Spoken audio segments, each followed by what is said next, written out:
आज 26 फरवरी 2025। आज महाशिवरात्रि का दिन है।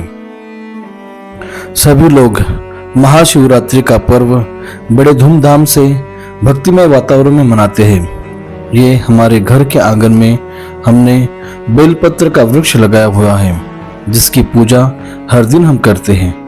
भगवान श्री महादेव जी को बेलपत्र बहुत पसंद है।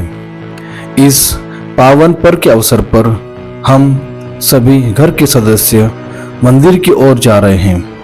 मंदिर में प्रार्थना करेंगे, भगवान की आराधना करेंगे, भोलेनाथ से प्रार्थना करेंगे कि वे हमारे YouTube चैनल को और फेमस करें, प्रसिद्ध करें, ताकि हमारे वीडियोस ज़्यादा से ज़्यादा लोग देख पाएं और उसे लाइक, सब्सक्राइब और शेयर करें।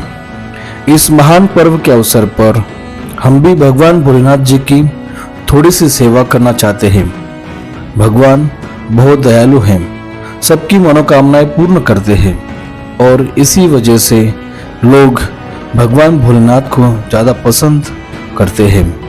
भगवान जी हर किसी की मन की इच्छा पूरी करते हैं। वो कितने भी दुख दर्द में हो, उनकी इच्छाएं पूर्ण होना ही होना है। इसीलिए तो हमारे भगवान भोलेनाथ जी सबसे ज़्यादा प्रसिद्ध हैं। चलिए आज इस अवसर पर कुछ जानकारी हासिल करते हैं महाशिवरात्रि के विषय में और हमारे भगवान भोलेनाथ जी के बारे में। बढ़ते हैं जानकारी की ओर। महाशिवरात्रि का क्या महत्व है? महाशिवरात्रि हिंदू धर्म का सबसे बड़ा त्योहार माना जाता है। ऐसी मान्यता है कि इस दिन भगवान शिव प्रकट हुए थे। इसे शिवजी के जन्मोत्सव के रूप में भी मनाया जाता है। माना जाता है कि सृष्टि की शुरुआत में इसी दिन आधी रात में भगवान शिव का निराकार से साकार रूप में अवतरण हुआ था। महाशिवरात्रि क्यों मनाई जाती है? महाशिवरात्रि को मनाते हैं, इसको लेकर मान्यता है कि इस दिन शिव और शक्ति का मिलन हुआ था। यानी इस दिन भगवान शिव और माता पार्वती का विवाह संपन्न हुआ था। इसलिए इस दिन व्रत किया जाता है और शिव जी के साथ गौरा यानी माता पार्वती की पूजा होती है। महाशिवरात्रि भारतीयों का एक प्रमुख त्योहार है। यह भगवान शिव का प्रमुख पर्व है। माघ फाल्गुन कृष्ण पक्ष चतुर्दशी को महाशिवरात्रि पर्व मनाया जाता है। माना जाता है कि सृष्टि का प्रारंभ इसी दिन से हुआ था। पौराणिक कथाओं के अनुसार इस दिन सृष्टि का आरंभ अग्निलिंग, जो महादेव का विशालकाय रूप है, के उदय से हुआ। इस दिन भगवान शिव का विवाह देवी पार्वती के साथ हुआ था। महाशिवरात्रि के दिन भगवान शिव व पत्नी पार्वती की पूजा होती है। यह पूजा व्रत रखने के दौरान की जाती है। साल में होने वाली 12 शिवरात्रियों में से महाशिवरात्रि को सबसे महत्वपूर्ण माना जाता है। भारत सहित पूरी दुनिया में महाशिवरात्रि का पावन पर्व बहुत ही उत्साह के साथ मनाया जाता है। महाशिवरात्रि से संबंधित कई पौराणिक कथाएं हैं। समुद्र मंथन अमृत का उत्पादन करने के लिए निश्चित था, लेकिन इसके साथ ही हलाहल नामक विष भी पैदा हुआ था। हलाहल विष में ब्रह्मांड को नष्ट करने की क्षमता थी और इसलिए केवल भगवान शिव इसे नष्ट कर सकते थे। भगवान शिव ने हलाहल नामक विष को अपने कंठ में रख लिया था। जहर इतना शक्तिशाली था कि भगवान शिव अत्यधिक दर्द से पीड़ित हो उठे थे और उनका गला नीला हो गया था। इस कारण से भगवान शिव नीलकंठ के नाम से प्रसिद्ध है। उपचार के लिए चिकित्सकों ने देवताओं को भगवान शिव को रात भर जगाए रखने की सलाह दी। इस प्रकार भगवान शिव के चिंतन में एक सतर्कता रखी। शिव को आनंदित करने और जगाए रखने के लिए देवताओं ने अलग अलग नृत्य और संगीत बजाए। जैसे सुबह हुई, उनकी भक्ति से प्रसन्न भगवान शिव ने उन सभी को आशीर्वाद दिया। शिवरात्रि इस घटना का उत्सव है जिससे शिव ने दुनिया को बचाया। तब से इस दिन भक्त उपवास करते हैं। शिकारी कथा। एक बार पार्वती जी ने भगवान शिव शंकर से पूछा, ऐसा कौन सा श्रेष्ठ तथा सरल व्रत पूजन है जिससे मृत्युलोक के प्राणी आपकी कृपा सहज ही प्राप्त कर लेते हैं। उत्तर में शिवजी ने पार्वती को शिवरात्रि के व्रत का विधान बताकर यह कथा सुनाई। एक बार चित्रभानु नामक एक शिकारी था। पशुओं की हत्या करके वह अपने कुटुंब को पालता था। वह एक साहूकार का ऋणी था, लेकिन उसका ऋण समय पर न चुका सका। क्रोधित साहूकार ने शिकारी को शिव मठ में बंदी बना लिया। संयोग से उस दिन शिवरात्रि थी। शिकारी ध्यानमग्न होकर शिव संबंधी धार्मिक बातें सुनता रहा। चतुर्दशी को उसने शिवरात्रि व्रत की कथा भी सुनी। संध्या होते ही साहूकार ने उसे अपने पास बुलाया और ऋण चुकाने के विषय में बात की। शिकारी अगले दिन सारा ऋण लौटा देने का वचन देकर बंधन से छूट गया। अपनी दिनचर्या की भांति वह जंगल में शिकार के लिए निकला, लेकिन दिन भर बंदी गृह में रहने के कारण भूख प्यास से व्याकुल था। शिकार करने के लिए वह एक तालाब के किनारे बेल वृक्ष पर पड़ाव बनाने लगा। बेल वृक्ष के नीचे शिवलिंग था जो बिल्व पत्रों से ढका हुआ था।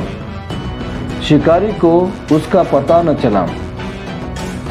पड़ाव बनाते समय उसने जो टहनियाँ तोड़ी वे संयोग से शिवलिंग पर गिरी। इस प्रकार दिन भर भूखे प्यासे शिकारी का व्रत भी हो गया और शिवलिंग पर बेलपत्र भी चढ़ गए।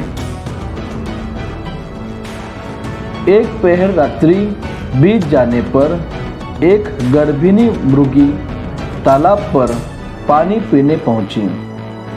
शिकारी ने धनुष पर तीर चढ़ाकर जो ही प्रत्यंचा खींची, मृगी बोली, मैं गर्भिणी हूँ, शीघ्र ही प्रसव करूंगी।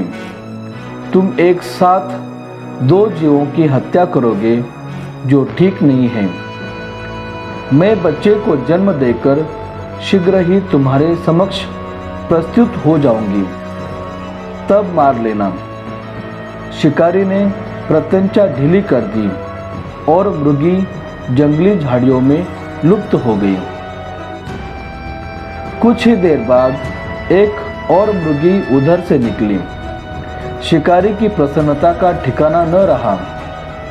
समीप आने पर उसने धनुष पर बाण चढ़ाया। तब उसे देख मृगी ने विनम्रता पूर्वक निवेदन किया, हे पार्थी, मैं थोड़ी देर पहले ऋतु से निवृत्त हुई हूँ, कामातुर विरहिणी हूँ, अपने प्रिय की खोज में भटक रही हूँ। मैं अपने पति से मिलकर शीघ्र ही तुम्हारे पास आ जाऊंगी। शिकारी ने उसे भी जाने दिया। 2 बार शिकार को खोकर उसका माथा ठनका। वह चिंता में पड़ गया। रात्रि का आखिरी पहर बीत रहा था। तभी एक अन्य मृगी अपने बच्चों के साथ उधर से निकली। शिकारी के लिए यह स्वर्णिम अवसर था। उसने धनुष पर तीर चढ़ाने में देर नहीं लगाई।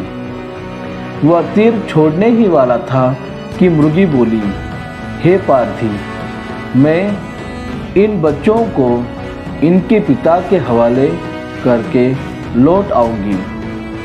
इस समय मुझे शिकारी हंसा और बोला, सामने आए शिकार को छोड़ दूं? मैं ऐसा मूर्ख नहीं। इससे पहले मैं 2 बार अपना शिकार खो चुका हूं। मेरे बच्चे भूख प्यास से तड़प रहे होंगे। उत्तर में मृगी ने फिर कहा, जैसे तुम्हें अपने बच्चों की ममता सता रही है, ठीक वैसे ही मुझे भी। इसलिए सिर्फ बच्चों के नाम पर मैं थोड़ी देर के लिए जीवन दान मांग रही हूँ। हे पार्थी, मेरा विश्वास कर, मैं इन्हें इनके पिता के पास छोड़कर तुरंत लौटने की प्रतिज्ञा करती हूँ।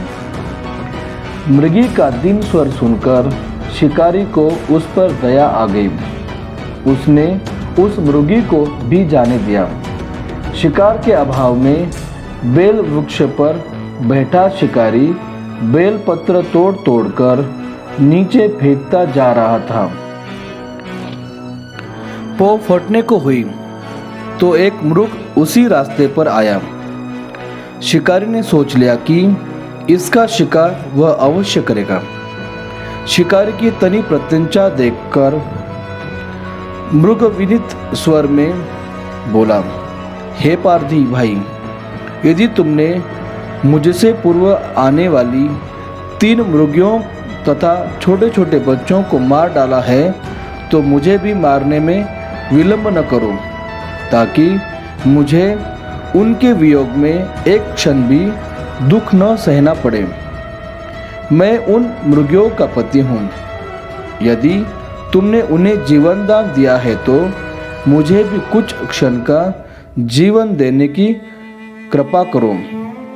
मैं उनसे मिलकर तुम्हारे समक्ष उपस्थित हो जाऊंगा। मृग की बात सुनते ही शिकारी के सामने पूरी रात का घटना चक्र घूम गया। उसने सारी कथा मृग को सुना दी। तब मृग ने कहा, मेरी तीनों पत्नियां जिस प्रकार प्रतिज्ञाबद्ध होकर गई है, मेरी मृत्यु से अपने धर्म का पालन नहीं कर पाएंगी। अतः जैसे तुमने उन्हें विश्वास पात्र मानकर छोड़ा है, वैसे ही मुझे भी जाने दो। मैं उन सबके साथ तुम्हारे सामने शीघ्र ही उपस्थित होता हूँ। उपवास, रात्रि जागरण तथा शिवलिंग पर बेलपत्र चढ़ने से शिकारी का हिंसक हृदय निर्मल हो गया था। उसमें भगवत भक्ति का और शक्ति का वास हो गया था। धनुष तथा बाण उसके हाथ से सहज ही छूट गया। भगवान शिव की अनुकंपा से उसका हिंसक हृदय कारुणिक भाव से भर गया। वह अपने अतीत के कर्मों को याद करके पश्चाताप की ज्वाला में जलने लगा। थोड़ी ही देर बाद वह मृग सपरिवार शिकारी के समक्ष उपस्थित हो गया ताकि वह उनका शिकार कर सके, किंतु जंगली पशुओं की ऐसी सत्यता, सात्विकता एवं सामूहिक प्रेम भावना देखकर शिकारी को बड़ी ग्लानि हुई। उसके नेत्रों से आंसुओं की झड़ी लग गई। उस मृग परिवार को न मारकर शिकारी ने अपने कठोर हृदय को जीव हिंसा से हटा सदा के लिए कोमल एवं दयालु बना लिया। देवलोक से समस्त देव समाज भी इस घटना को देख रहे थे। घटना की परिणति होते ही देवी देवताओं ने पुष्प वर्षा की। तब शिकारी तथा मृग परिवार मोक्ष को प्राप्त हुए। अनुष्ठान। इस अवसर पर भगवान शिव का अभिषेक अनेकों प्रकार से किया जाता है। जलाभिषेक जल से और दुग्धाभिषेक दूध से। बहुत जल्द सुबह सुबह भगवान शिव के मंदिरों पर भक्तों, जवान और बूढ़ों का तांता लग जाता है। वे सभी पारंपरिक शिवलिंग पूजा करने के लिए जाते हैं और भगवान से प्रार्थना करते हैं। भक्त सूर्योदय के समय पवित्र स्थानों पर स्नान करते हैं, जैसे गंगा या खजुराहो के शिव सागर में या किसी अन्य पवित्र जल स्रोत में। यह शुद्धि के अनुष्ठान है जो सभी हिंदू त्योहारों का एक महत्वपूर्ण हिस्सा है। पवित्र स्नान के बाद स्वच्छ वस्त्र पहने जाते हैं। भक्त शिवलिंग स्नान करने के लिए मंदिर में पानी का बर्तन ले जाते हैं। महिलाओं और पुरुषों दोनों सूर्य, विष्णु और शिव की प्रार्थना करते हैं। मंदिरों में घंटी और शंकर जी की जय ध्वनि गूंजती है। भक्त शिवलिंग की आधी परिक्रमा करते हैं और फिर शिवलिंग पर पानी या दूध भी चढ़ाते हैं। शिव पुराण के अनुसार महाशिवरात्रि पूजा में 6 वस्तुओं को अवश्य शामिल करना चाहिए। शिवलिंग का पानी, दूध और शहद के साथ अभिषेक, बेर या बेल के पत्ते जो आत्मा की शुद्धि का प्रतिनिधित्व करते हैं, फल जो दीर्घायु और इच्छाओं की संतुष्टि को दर्शाते हैं, जलती धूप, धन, उपज या अनाज, दीपक जो ज्ञान की प्राप्ति के लिए अनुकूल है, और बेलपत्र जो सांसारिक सुखों के साथ संतोष अंकन करते हैं। ओम नमः शिवाय।